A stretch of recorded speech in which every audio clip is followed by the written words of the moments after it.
నిఖిల్ మాట అంటే మాటని మరోసారి నిరూపించాడు. ఎందుకంటే హౌస్‌లో ఉన్నప్పుడు తను కొంతమంది వల్ల బాధపడ్డాడు. తప్పుడుగా వాళ్ళు ప్రచారం చేయటం వల్ల. అప్పుడే చెప్పాడు తను హౌస్‌లో ఉన్నప్పుడే, నేను బయటికెళ్ళాక కొంతమందిని అస్సలు కలవను. ఇది మాత్రం 100% నిజం అని చెప్పాడు. అలాగే వాళ్ళని అసలు కలవలేదు కూడా. ఎందుకంటే సోనియా గారు పెళ్ళికి పిలిచారు నిఖిల్‌ని. కానీ నిఖిల్ వెళ్ళాల. ఎందుకంటే ఆ రోజు తను ఎంత బాధపడ్డాడో తన ఫ్యాన్స్‌కి తనకి మాత్రమే తెలుసు.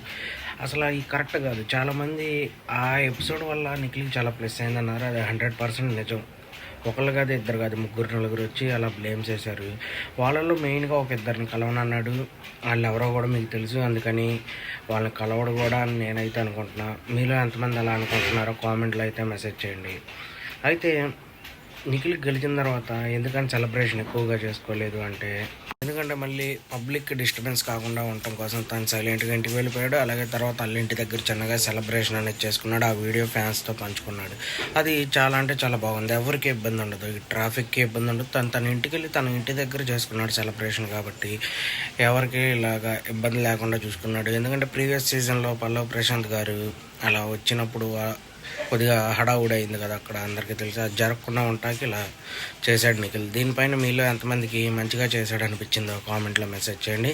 మన ఛానల్ లైక్ చేయండి, షేర్ చేయండి, సబ్స్క్రైబ్ చేయండి. తప్పే ఉంటే క్షమించండి.